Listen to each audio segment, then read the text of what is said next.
You can measure the size of an elephant. You can clock the speed of a cheetah, but you can't quantify the heart of a kings, queens, and in-betweens. Welcome to Dr. Boxing Talk. Stream starts now. The champ is here! The champ is here! The champ is here! The champ is here!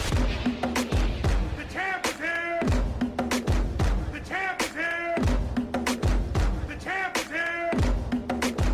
The champ is here! If I tell you I'm good, probably you will say I'm boasting. If I tell you I'm no good, you know I'm lying.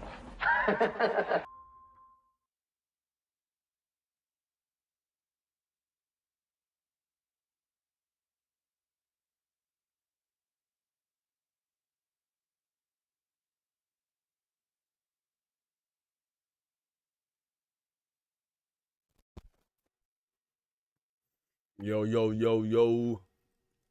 What it do, what it do, what it do.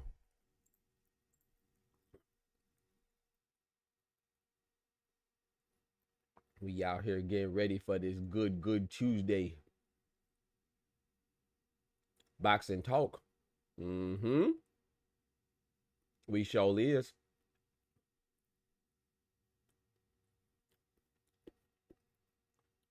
Brothers and sisters, ladies and gentlemen, boys and girls, men and women, brethren and sistren, amigos, mi amigas, ladies and lads, kings and queens and everything in between. Y'all know what time it is. The doctor's in the house. Let's get it, man. Don't forget to smack that like button if you haven't done so already. Should be the first thing you do. Let's get right to it, man. We are here in the building, man. Before we get started, let's go ahead and say our prayers. We have some things to talk about, just a little bit. Please join me. You bow your heads. Dear Heavenly Father, Lord, we thank you for waking us up this wonderful Tuesday morning. Please continue to bless us and keep us in your embrace. Don't let us veer off the path of integrity, purity, and righteousness. And please let our intentions be pure, Lord. Just bless our intentions, bless our thoughts, and bless our actions, and bless our tongues as well. Sometimes we say things that we may not necessarily mean in that moment, but please give us the ability to, and the wisdom to pause before we say anything that might hurt somebody's feelings, or something that we can't take back, or especially do something that we can't take back or can't be undone.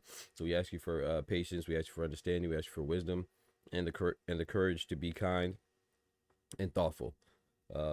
We ask that you forgive us for our sins, our many sins and transgressions, and please just keep us on the right path to victory. In Jesus' name, amen. Amen, amen, amen. Let's hit this roll call real quick. We got my boy Oscar in the building.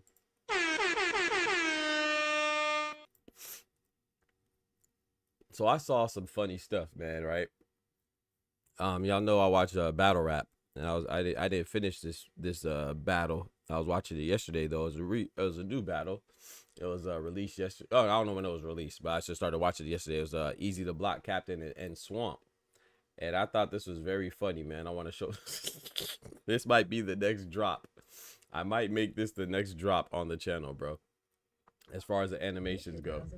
Because this here, I got to do it. I just got to do it, chat. So I want y'all to check this out, man. I don't even want to say it because I feel like if I say it, it ain't going to hit as hard.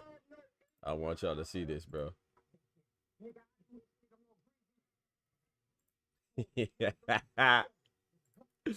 Check this out, chat. Check this out. Now, this junk is funny. Actually, I didn't finish the battle yet, though, but we will. I actually fell asleep. I try to watch this stuff when I'm going to bed. Check this out. What this man says. Block daycare. Nigga, I do this nigga more greasy.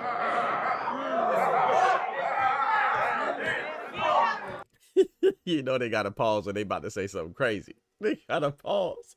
So check him out. Check him out. Oh, 2 Cents. Oh, 2 Cents gonna love this. Don't beat me up, 2 Cents.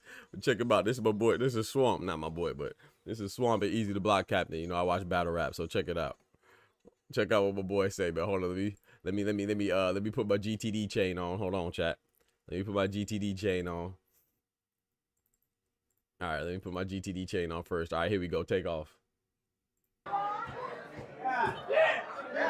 The only way to get rid of a greasy motherfucker is to not play fair. I got 41s, 40s, 23s, 27s. It's a Glock daycare. I will do this bitch more greasy than the bitch that did Gervonta hair. I need...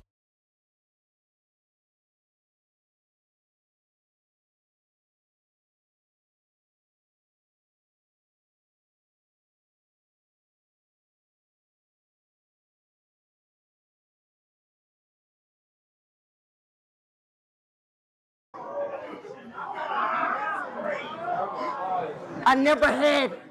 That's gonna be the next drop, chat. That's gonna be the next drop for sure. no fucking cosigns or no claim to fame on my way here. Hold on, bro. That don't even make no It's a sense. Glock daycare. Nigga, I do this nigga more greasy.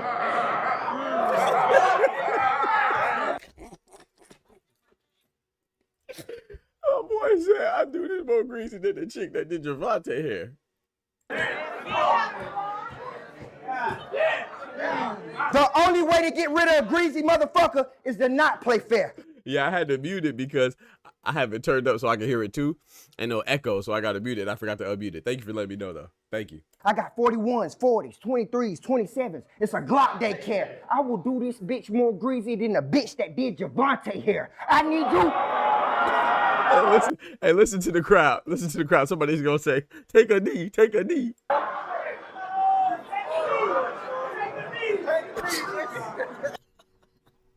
That's all I want to show y'all, man. I just had me crying, bro. Man said, take a knee, take a knee. Can't let Willie see that. Oh, if Willie see that, Willie gonna go crazy. Willie gonna go crazy, man. But yeah, so, oh man, just had me crying, bro. That joke was too funny, man. But yeah, man. So speaking of all this boxing stuff, though. So last night we had a couple new developments. Yesterday we had a couple new developments. I think this is pretty dope too, man. You know, MVP's really doing their thing, man, with Jake Paul. We could say whatever we want about Jake Paul, but I've always said this. Yeah, he gonna go crazy, 2 Cents. But I've always said this, though, about what he's doing for boxing as a whole, but particularly women in general. So one time for the ladies. One time for the ladies, man. He recently signed Chantel Cameron and Savannah Marshall. You know, Savannah Marshall, probably most famous for her fight with Clarissa Shields. Where she's looking for a rematch. She's been very vocal about wanting a rematch. And it was a good enough fight to justify a rematch. And then of course Chantel Cameron, you know, in my opinion, she's the only one that should be having a trilogy with what's her name? Katie Taylor, right? Amanda Serrano to me is having a trilogy that is trash. Know your fucking place, trash. Like I mean, no disrespect to either one of those ladies, but I always felt like it doesn't make sense to have a trilogy for a fight that for a fight that happened twice and they had the same victor. You know what I'm saying? By hook or by crook, Katie Taylor won both times. So why are we having a trilogy? Chantel Cameron, on the other hand, she actually beat Katie Taylor the first time. And then she lost the second time when they ran it back. So that's the fight that we should be interested in. That's the fight that should have the trilogy, in my personal opinion. But of course, you know, boxing loves the cultural dynamic and it loves the bigger stars, right? So Amanda Serrano is a bigger star, and you have the you have the white versus the brown, right? The white versus the brown, or the European versus the Hispanic, or the whatever, Irish versus the Puerto Rican, whatever, however you want to break it down. You know that it involves two different cultures. You know what I'm saying? So two more contrasting cultures, because I know she's from Ireland, Katie Taylor, and Chantel Cameron's from the UK somewhere or whatever. So I mean that's still different, but it's not as the contrast isn't as big as, you know, the Puerto Rican versus the Irish woman. So that's why I think that fight is bigger. But Chantel Cameron is very accomplished as well. So she signed the MVP. Maybe that fight will happen later after Katie Taylor beats Amanda Serrano again. Well, I don't know who's gonna win, because the second fight was close. I will say that the second fight was close between Amanda Serrano and Katie Taylor, but you know, Katie Taylor won. So I'm just not a big fan of trilogies that have the same victor twice. Like, why are we having a third fight? But yeah, so they just signed the MVP and shot to Jake Paul, man. I think that's a big move. Now he finally has somebody that could fight Clarissa Shields, because, you know, they've been trying to entice Clarissa Shields into a fight with them for the longest. You know, it's so funny that they claim that they have the biggest women draws in the sport, but every single second they have Clarissa Shields' name in their mouth and they trying to get her into a fight, whether it's they're trying to antagonize her with Alicia Bumgarner, shout out to Alicia Bumgarner, or antagonize her into a fight where Amanda Serrano's like, those women aren't even close to her weight class. You know what I'm saying? She's never, the weight class that they fight at, she's never even fought that low as a professional. Right, so that's how stupid it sounds when we say, oh, this woman's good, so let's make them fight each other. No, it don't work like that. You know what I'm saying? Her fighting Amanda Serrano or Alicia Bumgarner is akin, because she's that heavyweight right now, that's akin to wanting Alexander Usyk to fight Gervonta Tank Davis. Facts. Go look at the weight classes. So we asked Clarissa Shields to fight Amanda Serrano or Alicia Bumgarner. Then when she beats them, we're just gonna say, oh, she's a weight bully. You know, she's about to fight who's her next opponent? Laney Daniels, who's a current IBF light heavyweight champion. I see people on the internet say, oh, she's fighting another cab driver. She's fighting another cab driver. So she's fighting a champion, but she's a cab driver.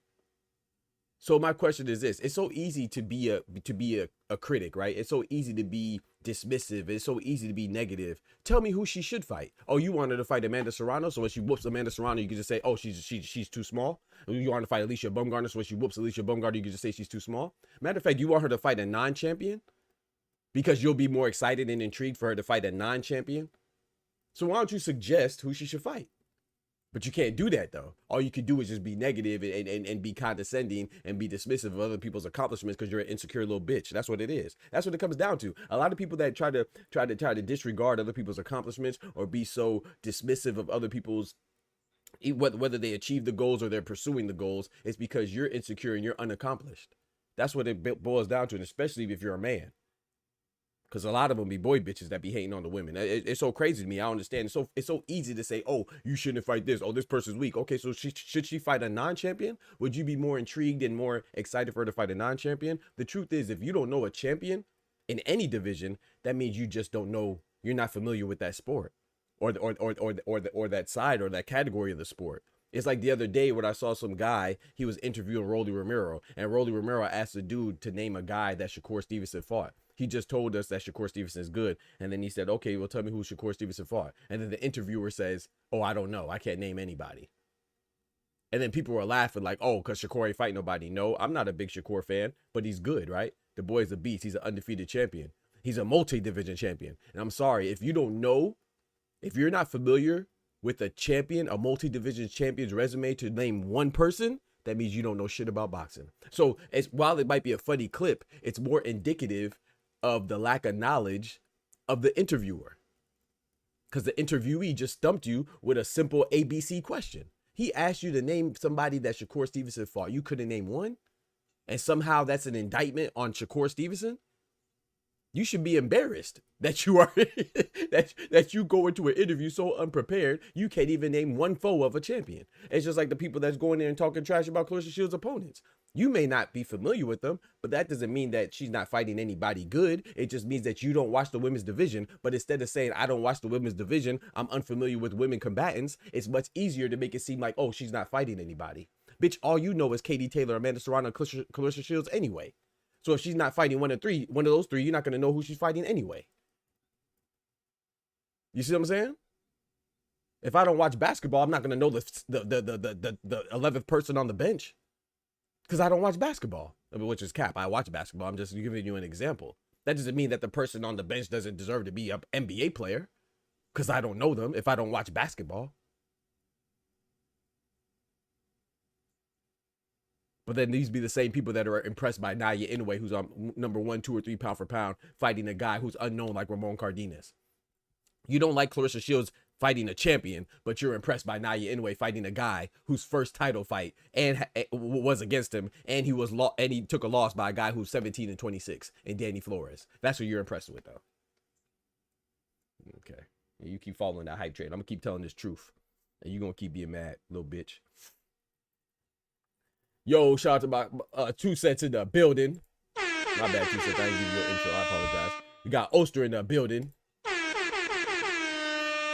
We got Everything by John in the building. We got Legacy in the building. We got Monticello in the building. This shit's just annoying, bro. I swear, I love the internet because you get to network and meet dope people from around the world that you wouldn't necessarily be acquainted with. But I hate the internet so much because anybody could just say anything and be a genius, and you don't know nothing. You're so unaccomplished, you don't know shit about nothing. And then somehow your ignorance is somehow an indictment on somebody else. I swear I don't understand that, dog. I don't understand it. I do not understand it. I do not understand it. Oh, I didn't see you, Sitting Gang. How you gonna say how about me and you didn't? This is your first time typing. How I'm gonna see you if you don't type nothing? Nah, you ain't getting a shout out just because of that. You talking about how about you? How about what you think? I don't know if you don't type nothing. How am I know you present? If you don't raise your hand, how am I know you present? Shout out to my guy Sydney Gang. But yeah, man. So shout out to MVP though. All jokes aside, and back to the topic. I want to say shout out to Jake Paul. Like I said, I think he's doing great for boxing as far as raising the awareness. I don't see him as a legitimate boxer still, you know. I think that he's improving, but who's he improving with? He's not improving against anybody that has any business in the boxing ring, right? He's fought a retired NBA player. He fought retired UFC fighters. The closest thing he came to fighting a professional fighter, he lost, right? In Tommy Fury. And no disrespect to Mike Tyson, but Mike Tyson was 60 or 57, right? Jake Paul's 27. And Mike Tyson was 57, so he's literally 30-year age gap. That's crazy, you know what I'm saying? So that doesn't really count. But he's about to fight Julio Cesar Chavez Jr. And if he wins or loss, you know what I'm saying? Whether he wins or loses, I'm gonna give him credit because even though Julio Cesar Chavez Jr. is still a very convenient pick, you know, the man's fresh out of rehab like Amy Winehouse, rest in peace, Amy Winehouse. But you know, I'll still give him credit because of Julio Cesar Chavez's background in boxing, you know, and he's not that old. But let's be honest, that's a borderline legitimate fight. You feel me? So it is what it is. But like I said, he is raising the awareness of boxing. Like I said, my cousin, I have some family members, and I'm sure that you have some people that you know in your life as well that hit you up about Jake Paul fighting Mike Tyson. They don't even watch boxing. You see what I'm saying? So my cousin hit me up. He don't watch boxing at all, but he watched the Mike Tyson and Jake Paul fight. You feel me? So that's raising awareness, and you know, I could appreciate that. And then, like I said, most importantly, he's making a huge impact on women's boxing, you know, with Katie Taylor and Amanda Serrano. Whether I like the fight or not, it's still dope to put that on because a lot of people do like it, and that fight is exciting. You know, they do make an exciting showing for themselves. So, you know, and then not to mention all the other fighters that he has on his undercard. The current IBF heavyweight champion, Daniel Dubois, has been on Jake Paul's undercard. I think when he fought in Ohio, Cleveland to be exact, a little while ago. You know, Bruce Shukarich has been on his undercard. The champion, Mario Barrios, WBC champion for welterweight, has been on his undercard. So he's doing some good things for boxing and putting some fighters on, not to mention his roster and stuff. But him as an individual, and when he actually partakes in the sport, I'm still not sold yet, but I could give credit where credit is due, you know. So yep.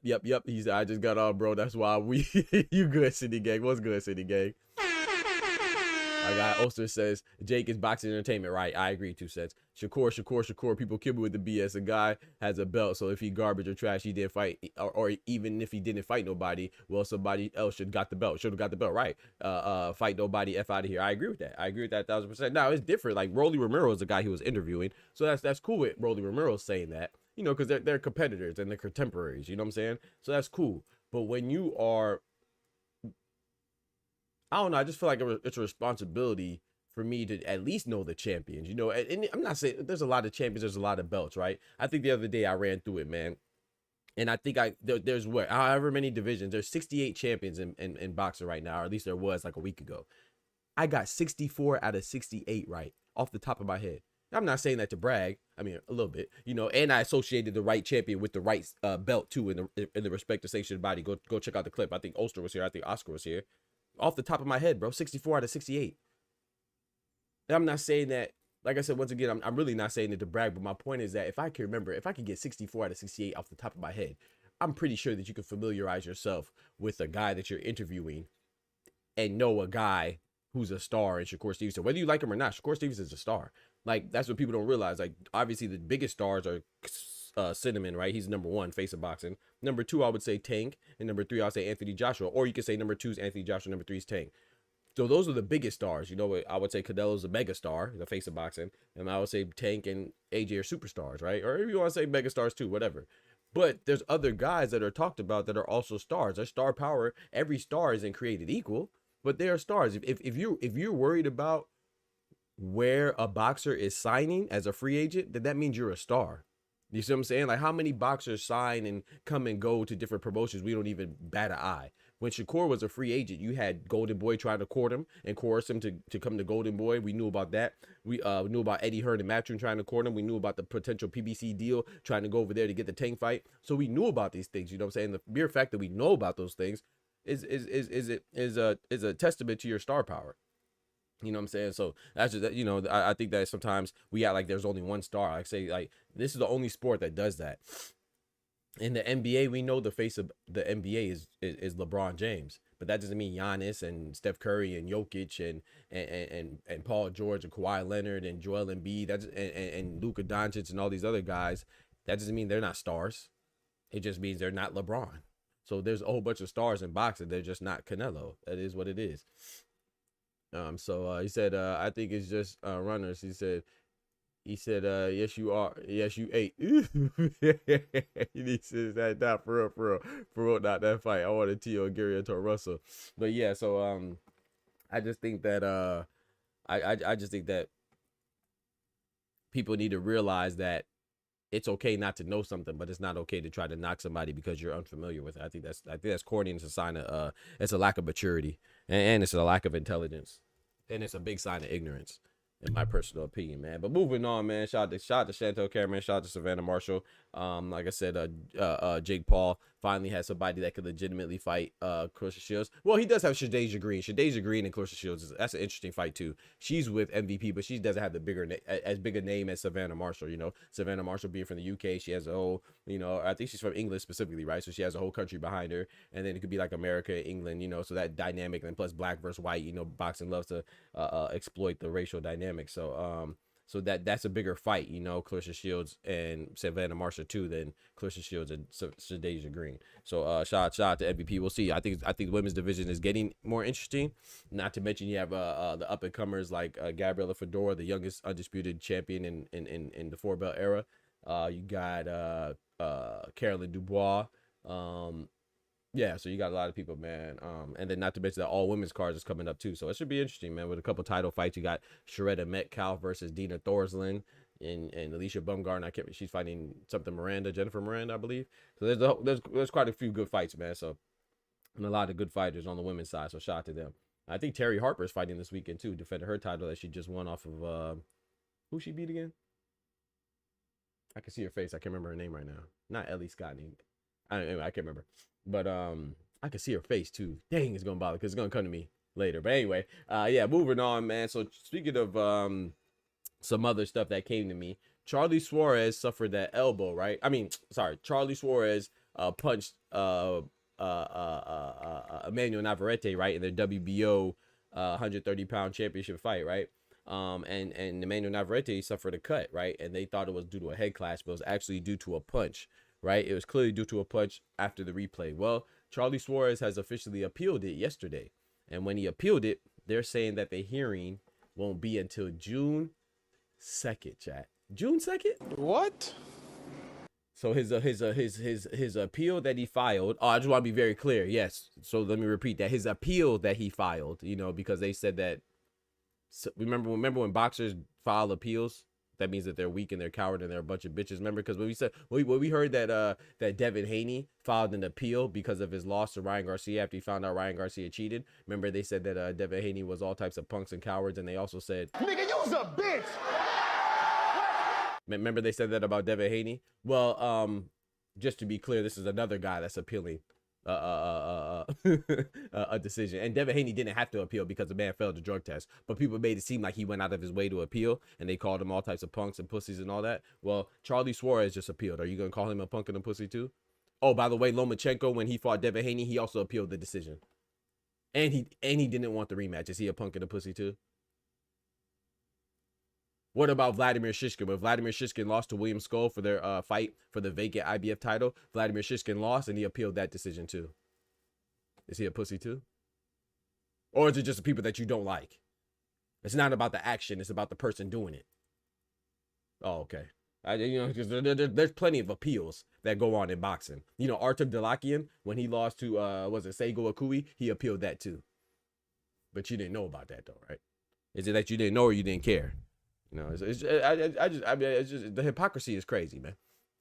The hypocrisy is crazy, man. But yeah, but anyway, Charlie Suarez, he officially appealed it, which I think he should appeal it, because I don't think there's anything wrong with using the resources afforded to you as a boxer in the sport of boxing, because it is a business. I think that you should appeal things when you should go, you should utilize everything in your power to make sure that justice is served and the right call is made. There's nothing wrong with appealing it, but don't be selective with your criticism of people who appeal. You see what I'm saying? Shout out to Team Slime in the building. What's good, brethren?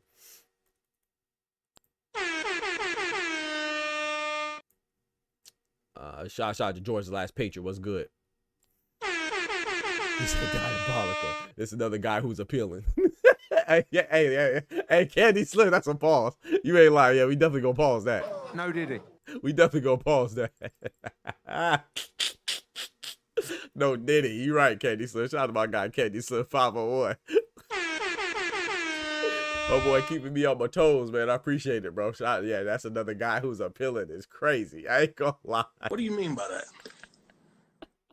What do you mean by that?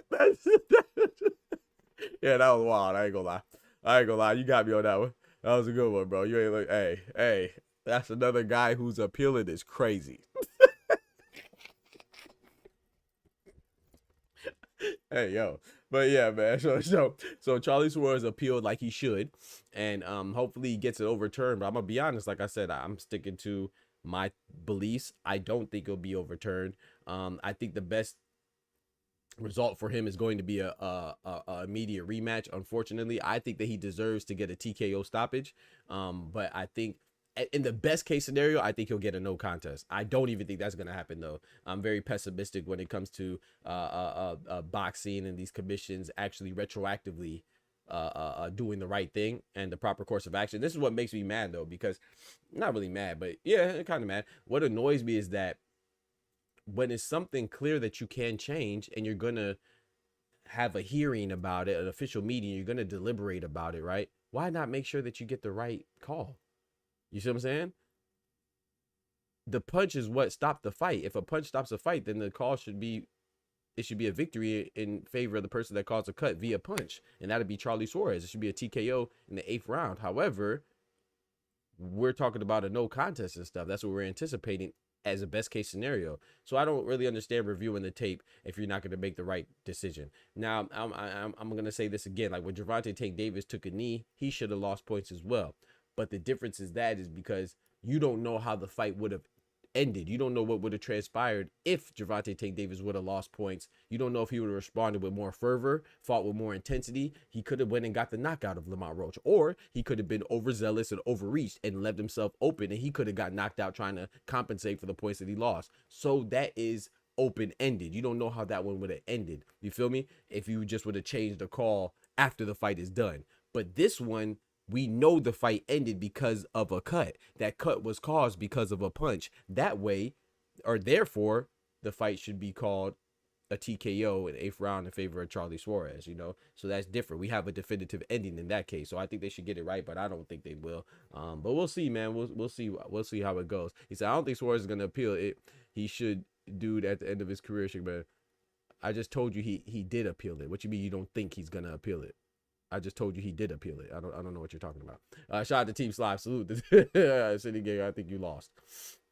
It's not about thinking he already appealed it yesterday. I literally just said that. But that's my fault for paying attention to silliness from City Gang. But yeah, man. And you know, it's so funny too. There was a shout out to all my brethren, man, particularly my American brethren and my Black American brethren, and shout out to all the good people out there, you know what I'm saying? American, English, Mexican, Filipino, all the good people out there, but fuck all the bad people, you know what I'm talking about? I made a video and somebody said some racist stuff, and I looked at their hey Reb, my guy Reb in the building. He said, you think Diddy's having 12 right? Hey, yo, what? Yo, Monticello, what you talking about, bro? But yeah, I made a video, and this person said some racist stuff to me, right? It's just like yesterday when we were just chilling, talking boxing, and some dude came in here and said some racist stuff for no reason, because they're lonely, sad, and depressed, and probably going to off themselves in a couple days, and then we're going to feel bad and read about it. That's why I say, you don't always feel, you got to be careful who you feel bad for, because you never know what that person did to deserve whatever they got. You know what I'm talking about? I hate to sound so morbid and so raw, I guess, but it is what it is. You know what I'm saying? Some of the people that harm themselves is because they live a life of shame and shit. You know what I'm talking about? So that's just how it is. But anyway, this person says another person yesterday said some racist stuff to me, and then I just laugh at it because I know they wouldn't repeat that in actuality in real life, you know, right? But I clicked on their profile, and then I click on their profile. You know what it is? It's a Filipino dude, and he's in church singing praise. What do you think he's singing while he in church? He with his family in church. And I clicked on a couple of videos. He over there praising God and thanking Jesus and doing all this extra stuff in his little church suit, looking like a goofball. Not because he's in church, because church is dope. But I want to say this to you, chat. You know, there's a saying: just because you're standing in a garage, it doesn't make you a car. You feel me? Just because you're in the jungle doesn't mean you're a lion. Technically a safari, but you get my point, right? So just because you're in church doesn't make you a good person or a God-fearing person. It just means that's where you're at. You see what I'm saying? Because how can you be racist for no reason? And then I click on your profile, you in there praising God and Abdullah and all this other stuff. And bro, people are crazy, bro. Those are the people that are gonna get it the worst because you faking. You know what I'm saying? You faking, bro. You gonna get it the worst. If you gonna be bad, at least be yourself and be bad. But when you out here bad and you masqueraded as somebody that's holier than thou, oh, you gonna get it bad. You gonna get it bad. I just hope I'm there to watch. I just hope I'm there to watch. 913 in the building. But yeah, let me get back on track though. I just thought about that. You know what I'm saying? But yeah, so yeah, Charlie Suarez, he appealed it yesterday, and the appeal will be heard on June 2nd again. So like I said, hopefully they do the right thing in favor of Charlie Suarez. But like I said, I'm very doubtful because we rarely see decisions get changed retroactively, like unless there's PEDs involved. You know what I'm saying? PEDs are something that's clear and it's a clear a violation of the rules, you know. But like I think people don't realize that when sports, especially in boxing, you factor in the human error associated with officiating. So when the official, even if they make a mistake, like in Gervonta Tank Davis's fight, the commission is usually going to side with the official because human error is part of it, bro. We're not robots. I know that we like, oh man, that was so obvious it was a punch. It wasn't really obvious. I think the referee should have got it. I'm not giving him an excuse because after he called it wrong, they should have referenced the video and then got it right in real time instead of rushing with the outcome to try to protect the top ranked fighter, which is the A side, which is Emmanuel Navarrete. However, I don't think in real time he thought it was a punch. I think in real time he thought it was a headbutt because after he punched him, their heads did rub together, you know? And like I said, it's happening in real time. He doesn't have the benefit of going back to see replay in his head like we do. He doesn't have the benefit of going to zoom in like we do. So I don't think the referee did it intentionally. However, I do think the commission and the referee and everybody involved in the decision making got it wrong, and they're doing wrong by not making sure the right thing is done. But I want to emphasize to you, I don't think it's going to change, and that's because historically speaking, we saw Oshiki Foster. Well, it's a different situation. Oshiki Foster was clearly robbed against Robson Kasesao. He still has an L. He just got awarded a rematch, right? And then he avenged his loss, but he still has a loss. And that way he was robbed clear as day, right? Even Jarrell Big Baby Miller and Andy Ruiz, that was a draw. That should have been a victory for Jarrell Big Baby Miller. It's still a draw. Same with Hamza Shiraz and Carlos Adames. That's still a draw. Carlos Adames should have won that fight, right? So we see things like this happen all the time, and they don't go back and get it right, but they will award you a rematch a lot of times. So we'll see if that happens. That's what I think is going to happen, but I'm hoping that it's a TKO stoppage with the 8th round. Shout out to my guy LAV. He said their heads did rub together. Okay, bro. Hey, we gonna have a silent stream, bro, because I'm wilding this morning. Yeah, that's definitely a pause. No, did he? Hey, you on some demon time, though. I ain't gonna lie. That man said their heads did rub. Hey, yo. My guy Oscar said Oshiki was an A side and got robbed. Right? Yeah, Oshiki was an A side and got robbed. Boys be crying. What's good, bro? Yeah, that is that's their heads. Hey, y'all some freaky deakies in the chat, boy. But yeah, we gonna pause that. But yeah, I think that like I said, there's nothing more to say. You know, hopefully you get the fight right, because shout out to Charlie Suarez, right? Charlie, yes, yeah, we got to pause that City Gang. Charlie Suarez, and this is I'm not trying to make a case for him, but I'm gonna make a case for him, right? Man, Candy Slim laughing, bro. I'm gonna make a case for Charlie Suarez, because Charlie Suarez, aka the King's Warrior, the Filipino contender, right? Like so many other fighters before him and after him, he doesn't have a big pushing, a big backing, a big promotional company behind him. So you're kind of naked out there, pause. And by what I mean by that is that you don't have like guys that are looking out for your best interest that have pull like in the game, like a Eddie Hearn or like a Al Heyman or like a Oscar De La Hoya or like a Frank Warren or Ben Shalom or Bob Arum, right? So you're basically at the mercies of the politics or politricks of boxing. This guy's undefeated. I think he was 19-0, correct? Now he's 19-1. He was undefeated. He barely fought outside of his country, the continent of Asia.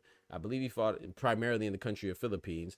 And he finally gets his first title shot, and he's 36 years old, and this happens. You know what I'm saying? The opportunity is taken away from him. But I want to emphasize this, though. Even if he gets the rematch, right, I think it's imperative that he gets the victory, because if he was called the champion and they forced or ordered a rematch, then he would get a bigger piece of the pie. Him being the champion would definitely raise his profile and give him more leverage in negotiations for the next fight. You know, so he got paid pennies for this fight as a challenger to the Mexican champion Emmanuel Navarrete's WBO belt at 130, and now he's going to get paid. He'll probably get paid more, but he still won't get paid as much as he would if he was a champion. So sometimes we don't really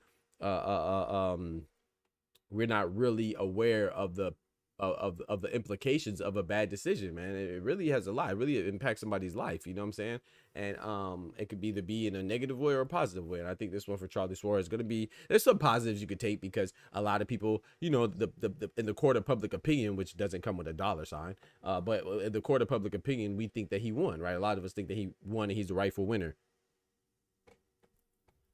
But that doesn't do anything. That doesn't do much when it comes to negotiation, putting money in your pocket and being compensated for the job that you're doing. It's a very dangerous job, in fact. Not to mention, too, if you go back and watch that fight, which I did, I scored it 4-3, 4 rounds to 3 in favor of Emmanuel Navarrete. It was a good fight, but let's say if that cut didn't take place, there's no telling that Charlie Suarez would have won. You know what I'm saying? I'm saying if the cut wasn't there. So I think the circumstances were conducive for him to get a upset, because he did cut him, and the cut could have stopped the fight, or did stop the fight, and he could have got awarded. But if there's no cut, man, hey, that fight was back and forth. Remember, in that 7th round, Emmanuel Navarrete hurt Charlie Suarez. So there's no telling. My point is that there's no telling that he could replicate that performance. And if you're asking me right now, off the top of my head, who do I think can get the same performance or close to it, I would say Emmanuel Navarrete. I think Charlie Suarez, sometimes it's like going to the court and hooping, right? Some days you can't miss, man. That basket the size of the ocean, and you throwing a little rock in there, you just can't miss. And then some days you can't buy a bucket. You know what I'm saying? That we've seen that happen at the highest level with Steph Curry. You know what I'm saying? Guys like that. So some days you have bad games, and same thing with boxing. We don't look at it like that because you don't fight as often, right? It's not like you fight an 82 game season like basketball or something like that. But that does happen. Sometimes you have a bad day, sometimes you have a good day. And if that was just a great day for Charlie Suarez, and let's say a mediocre day for Navarrete, he might be in trouble in a rematch. But we'll see though. All they have to do is run it back. Yeah, that's what people think. All they have to do is run it back, man. But there's a lot of moving parts, man. There's a lot of factors that have to be considered, So like I said, I just sucks for Charlie Suarez, man. But it is what it is. It's boxing. We know that happens. Now, I want to move on, man. I want to move on to another Asian brethren. We're going to go to the Japanese side. Junto Nakatani, man, I saw an interview with his trainer. I can't remember his trainer's now. Something Rodriguez. What's his trainer's name? What's Junto Nakatani's trainer's name again? I can't remember. What's Junto Nakatani's trainer? Can't remember his name, man. Rudy Hernandez. Excuse me. I said Rodriguez. Rudy Hernandez is his trainer, right? And he said, hey, man. He said, we want Naoya Inoue not now, but right now. Not ahora mismo. You know what I'm talking about? He wants him right now. And what he's saying is that he wants him because he doesn't want people to say that he's old. What do you mean by that? And I'm like, old? Naoya Inoue is like 32. He's not old. But if Junto Nakatani beats him, people will say he's old. He's absolutely right about that. So let me rephrase that. When Junto Nakatani beats, because I think Junto Nakatani beats Naoya Inoue. But that's a crazy part, right? We're gonna see it in Canelo and Crawford, right? If Canelo beats Terrence Crawford, there's gonna be people saying that Terrence Crawford is old and small, which is okay. I get it. You know what I'm saying? And if Terrence Crawford beats Canelo, please believe people are gonna say, oh, well, it's because Canelo's on the decline. He's old, right? He has a lot of ring mileage. And I'm not saying those things aren't true. But it's like, bro, can we just give people their credit, bro? If Canelo beats Terrence Crawford, of course, we're going to be less impressed because he's a bigger guy. He should. But I'm going to be impressed because Terrence Crawford is a phenomenal talent. He's a multi-division champion, 2-time undisputed champion, and undefeated while doing it. You know what I'm saying? Just like Alexander Usyk, just like Naoya Inoue. So if Canelo beats that guy that a lot of people think will beat Canelo, then I got to give him credit. And if Terrence Crawford beats Canelo, I don't care if he's olded, molded, and scolded. I don't care, bro. Like if he beats him, Canelo's still the face of boxing, and he just achieved again, you know what I'm saying, reclaimed undisputed in his last fight against an undefeated fighter in William Skull, undefeated champion. So if Terrence Crawford manages to beat Canelo, he needs to get all of his credit, man. And it's just so wild that Junto Nakatani's trainer, Rudy Hernandez, he knows the nonsense of boxing. There's nothing old about Naoya Inoue, but people will definitely say that. Because if you do something amazing, like I was saying once again about when I was talking about Clarissa Shields, the GOAT, whenever you do something amazing, people are just there to just kind of try to bring you down to earth or minimize your accomplishment. There's nothing old about Naoya Inoue. There is, Canelo and Terrence Crawford. Neither one of them are they're not spring chickens, right? They're more closer to old roosters than they are spring chickens, but they're still serviceable. He's still undefeated. Terrence Crawford's still undefeated. He just won his a new belt in the WBA at his debut in a weight class against an undefeated fighter against Israel Madrimov. That was his last time out, and the Canelo just reclaimed undisputed. So let these guys fight and girls fight, and then let the best woman or man win. That's it. There's no need to try to downplay somebody's victory, but they will. It's so crazy. Oscar said smaller weights do age faster, but anyway, don't have that many fights too. Exactly. He said, I think I have a pretty critical eye, but I watched the replay a dozen times and couldn't emphatically say that the cut was for the punch. Ooh, I thought so. It makes the most sense that it was for the punch, but the blood didn't show until the glove scrape, which didn't seem to be much. I agree. No, Katie Slim, no, you're right. I'm glad that you're so open and honest. I agree with you because I was like, man, you never know. Because like I said, I hurt my eye in sparring before, and it was because somebody's glove had a little rip and it got me in my eye. You know what I'm saying? That still to this day, my eyes are still not fully healed. Like sometimes I'll wake up and my vision's blurry. But there's no like visible, you can't like see any damage, but yeah, I can still feel it. But my point is that you may not notice if you don't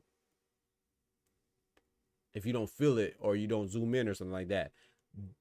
So like maybe there was something on this glove, that could have cut him, because you're right. But if you go watch the video I just dropped, Candy Slim, and I provide a zoomed in picture, and you see the blood come out after the punch. Like before he even moves his hand, you can see the blood squirt. Pause. Out here squirting, huh? Yeah, out here squirting. What? Hey yo, but you can see the blood squirt on his gloves, and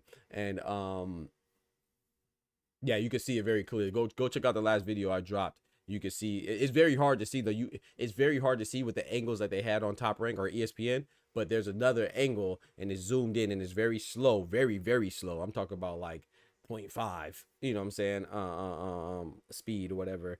And man, probably even slower than half speed, probably like a quarter speed. And you can see it when he punched him, the blood does go on his glove a little bit, and then you see it even more after the head scrape that you're talking about, and the glove scrape. So I contradicted myself. What I meant to say is that most fans got excuses when a fighter loses. Yeah, most fighters got excuses every time a fighter loses, bro. Like, and that's okay. You know, I'm not saying that it's not true. Like, they're not. It's not that it's mutually exclusive. Like when Terrence Crawford beat Errol Spence, of course Errol Spence wasn't 100% because he was in a car accident, right? He's a victim of a car accident, but we knew that. And we still picked Errol Spence. You know what I'm saying? People still picked Errol Spence. So if you still picked Errol Spence despite the car accident, despite the well-documented fact that he was struggling making weight at 147, then you cannot retroactively and simultaneously pick somebody. Then when they lose, you say, oh, he wasn't 100%. Duh. When he fought your Dennis Ugas, the commentators and the commentary was saying, hey man, Errol Spence does not look the same. He still was good enough to be the champion or your Dennis Ugas. And then when he fought Danny Swift Garcia, even Danny Garcia's father, Angel Garcia, during the camp, he's like, oh man, I got people in Errol Spence's camp, man. I know he's not the same after the car accident. He said this. So, and Errol Spence didn't look the same against Danny Garcia either, but he was still good enough to beat another champion. So my point is that 85%, I'm just throwing this number out there. I don't know if it's 85%. I can't put a number on it, obviously. But let's say 85% Errol Spence was still good enough not only to beat other champions, but for you to still pick him to beat Terrence Crawford. And if Terrence Crawford put a whooping on him, it was crazy. You know, while I don't think that Errol Spence was 100%, I still think that he was good enough to beat Terrence Crawford, and he just didn't. Those things aren't mutually exclusive. He cannot be 100%, and Terrence Crawford can still put on a very impressive, dominant performance. You don't have to separate the two. Like, you know what I'm saying? So anyway, I'll definitely check that video. Yeah, check it out. It's hard to imagine a cut that deep from anything other than a punch or a butt. That's a good point too, Rap. That's a very good point, Rap. Facts. So it either had to be a headbutt or a cut, because even a scrape, that was, yeah, that's a good point. That's a good point. Drop a bomb on us. That's a good point. That was a deep cut for a scrape. Even if it was a scrape, that was, yeah, you're right about that. Yeah,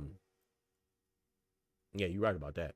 That's a good one. But yeah, man. So yeah, I just think we should try to normalize giving fighters their credit, man, because we can't be so critical of fighters when they lose, and then be so stingy with the credit when they win. You feel me? So it's just like, yeah, man, Canelo and Crawford, whoever wins, the best person win. And Junto Nakatani, nor his trainer, nor should Naoya Inoue worry about somebody being old, because if Naoya Inoue beats Junto Nakatani, he gets all the credit as well. I know some people would probably take some of his credit away, say, oh, Junto Nakatani isn't seasoned or whatever, but Junto Nakatani, he's good, man. Like I said, I think that he'll beat him, and if Naoya Inoue beats him, hey, shout out to Naoya Inoue, you know. And I don't think it's gonna be no easy work anyway, either way. And if Naoya Inoue beats Junto Nakatani, I give him full credit. You know, same with Shakur and Tank. I got Tank beating Shakur, but if Shakur beats Tank, I'm gonna give him full credit. You see what I'm saying? I got Canelo beating Crawford, but if Canelo loses, if Bud beats Canelo, I'm gonna give him full credit. Just like I had Errol Spence beating Terrence Crawford. When Terrence Crawford beat him, I gave him full credit. You understand what I'm saying? I don't even know why that's so difficult, you know?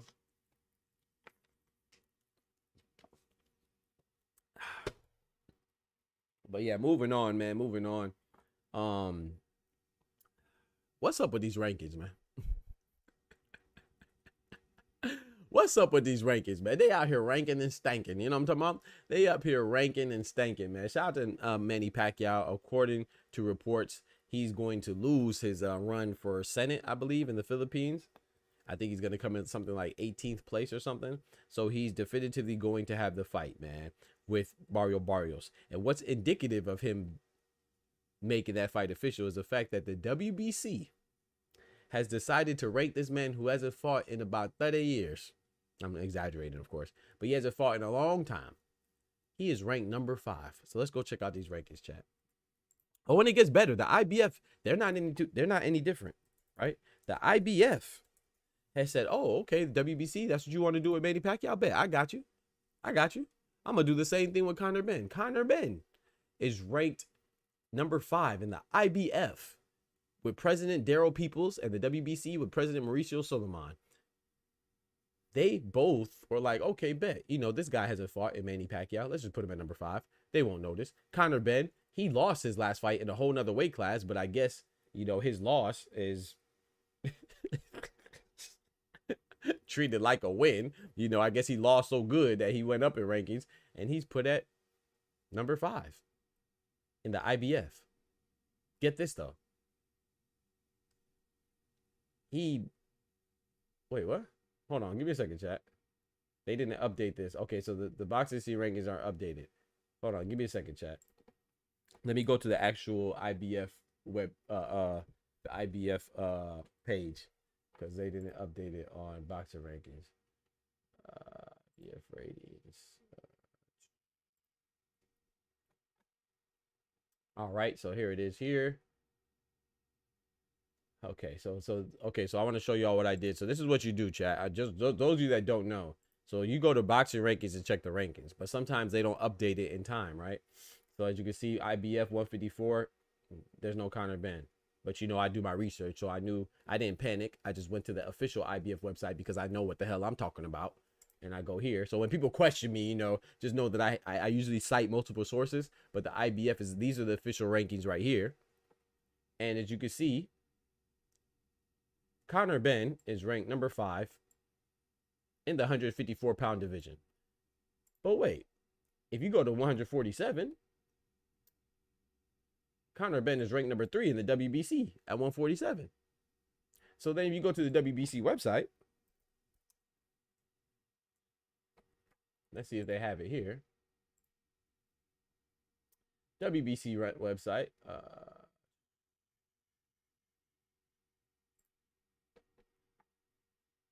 You still have Conor Benn number 3.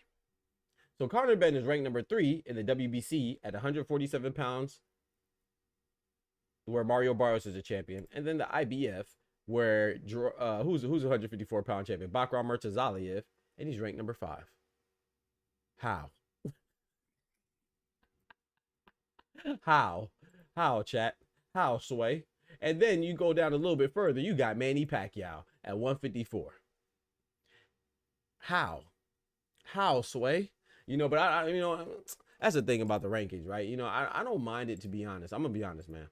I don't mind it, but at least try to fool me a little bit. Don't just blatantly, you know what I'm saying? Don't just run down on me broad day, bare face with no mask and rob me, man, in the middle of the street, man.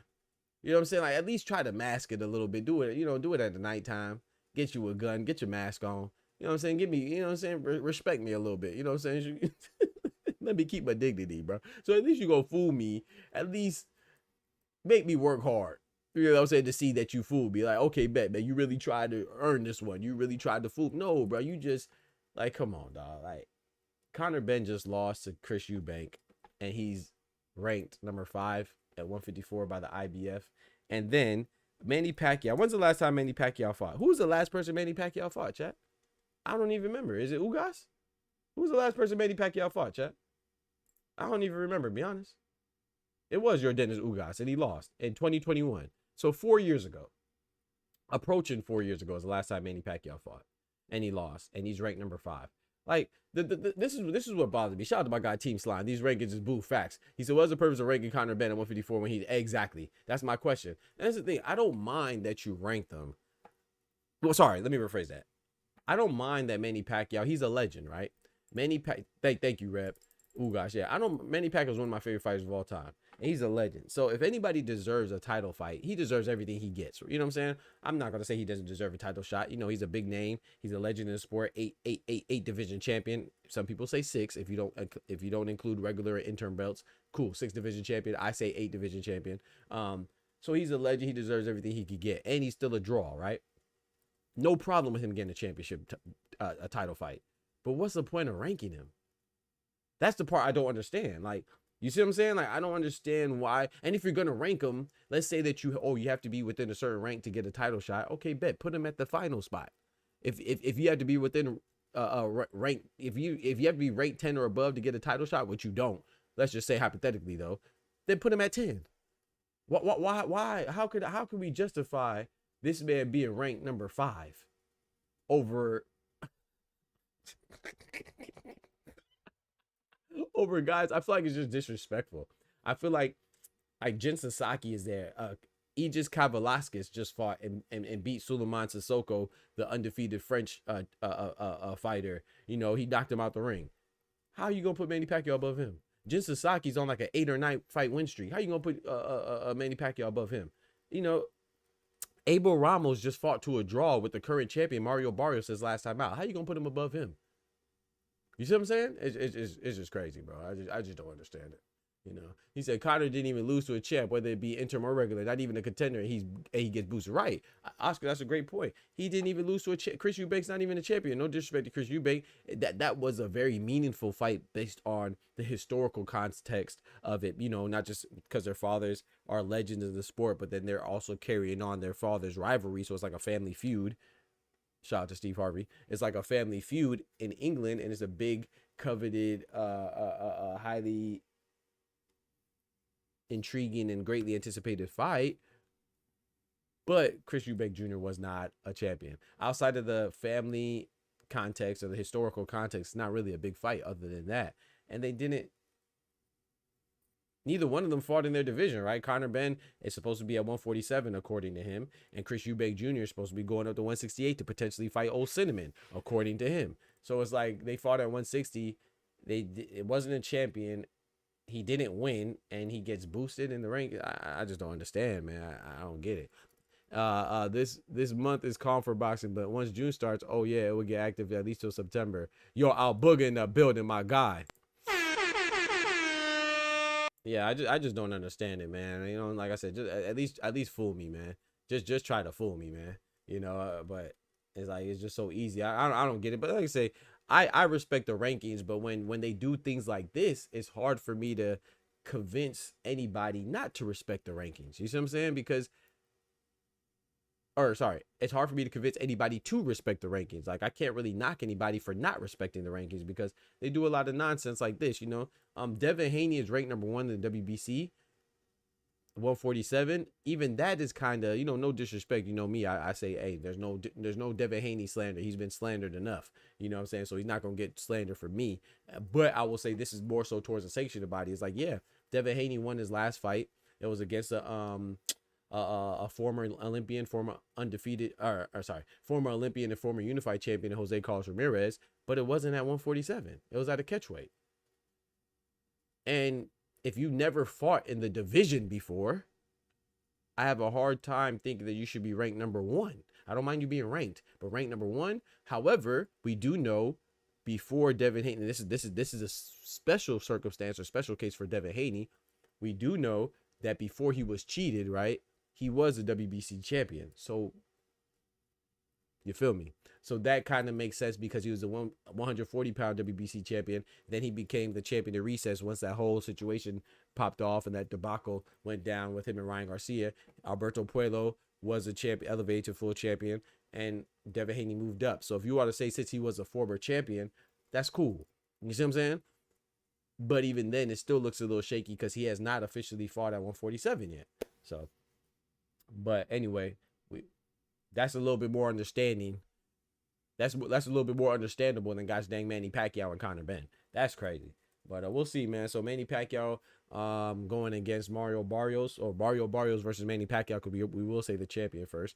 Mario Barrios will be defending his WBC 147-pound title against the legendary Manny Pacquiao on July 19th. No. When is it? It's not July. It's June something, right? I don't remember the date. The anticipated date.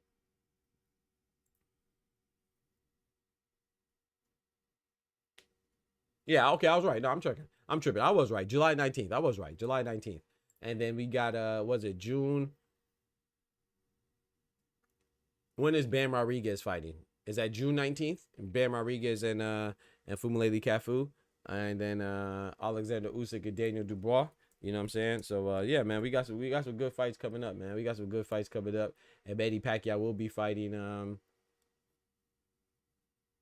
Oh no, they're both July 19th. Yeah, so July 19th is a big day. We have Mario Barrios defended his WBC title for welterweight against Manny Pacquiao. You have Alexander Usyk and Daniel Dubois fighting their rematch for undisputed July 19th as well in Wembley. And then you also have Bam Rodriguez, the WBC American 115 junior bantamweight champion, going against the undefeated South African WBO undefeated champion Fumuleli Cafu. That's a unification. So July 19th is going to be fire. That's going to be a fire day for boxing, man. Yo, shout out to my guy, Big Dog Willie in the building. He said Tank versus Jake Paul, November 22nd, 2025. Undercard has midget wrestling. Layla Ali comes out of retirement to fight Clarissa Shields. Logan Paul versus Spence Jr. And Vanilla Ice sings a national anthem. Shout out to my guy, Big Dog Willie, dropping that hello yellow on a fellow with the graffiti on the chat walls. Appreciate that, brother. Shout out to you, man. Dropping that bread, that cheese, that butter. These biscuits.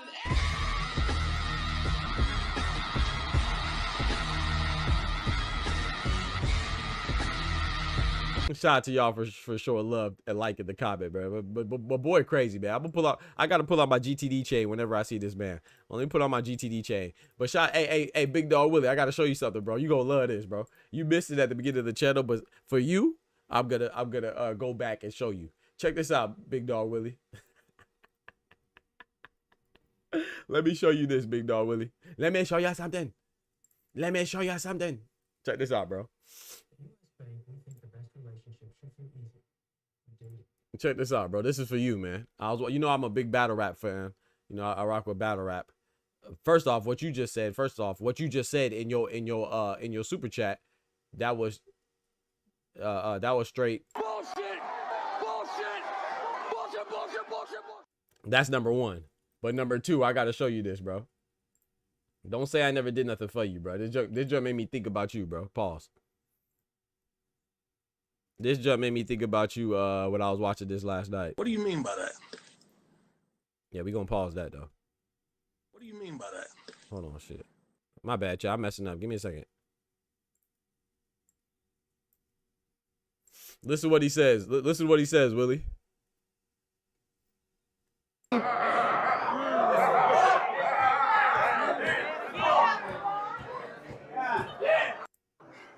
I never had no. So those of you that don't watch battle rap, this is Easy the Block Captain, the same guy that just said bullshit on my clip, and this is Swamp.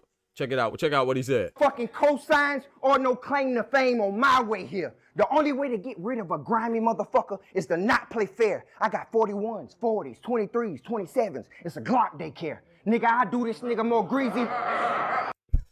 Oh, y'all, you ready? Big Dog Willie, you ready? Check it out now. This for you, bro.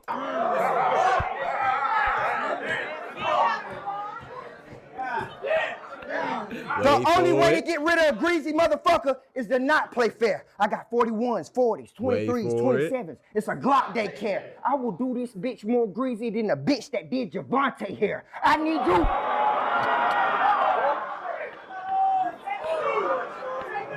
He said, take a knee. Take a knee. That's your crazy, bro. Hey, the dude in the background said, take a knee. Take a knee. That was for Big Dog Willie, man. That just had me crying, laughing. I said, oh, boy, Willie hear this, he gonna go crazy. I might make that a drop. That might be the next drop, chat. I ain't gonna lie. What is this? I might make that the next drop, man. He said, I do this bitch more greasy than the, than the bitch that did Gervonta hair. Take a knee. Take a knee. I'm really gonna learn that, bro. I'm gonna make that the next drop, bro. He said that was a good one. I know you love it. I know you love that, man. Let me put on my GTD chain, man. Put them GTD chains out, man.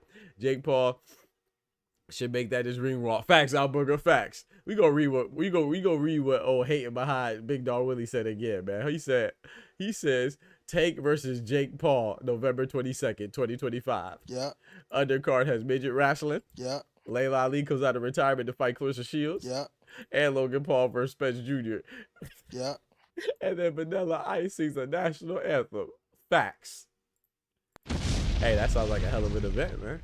That sounds like a hell of an event to me, man. I don't know what you talking about. Hey, sign me up. Sign me up. Line him up. Line him up.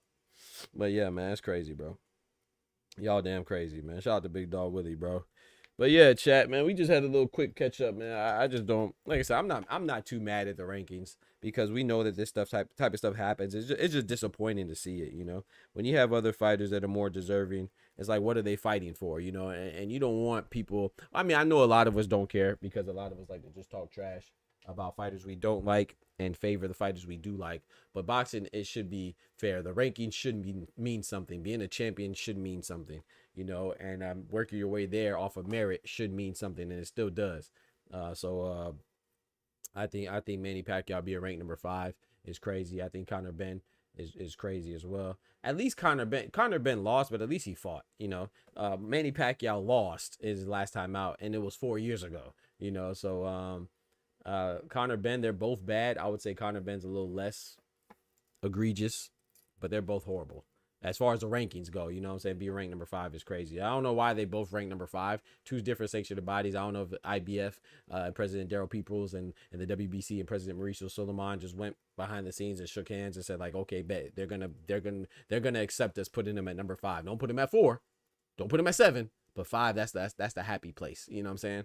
I don't know if they made an agreement, but yeah, I think when the IBF did that, I think it just waters down their integrity. You know what I'm saying? And it waters down their reputation. You know. So and same with the WBC. So I thought that was a corny. I thought it was a weak move for both of them. But I ain't too mad at it, man. We know this stuff happens with boxing politics all day. I just don't understand, and maybe it's something I'm missing. You know, maybe I need to do my research on it or something. But I just don't understand what's the point of ranking Manny Pacquiao at number 5.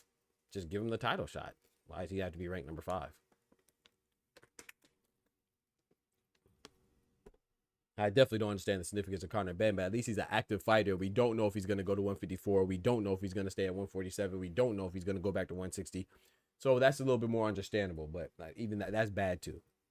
They're both bad. You know what I'm saying? And on the flip side, Manny Pacquiao's a legend, so you could say that's more understandable too. But yeah, man, I'm about to go ahead and call it, man. Get me some food.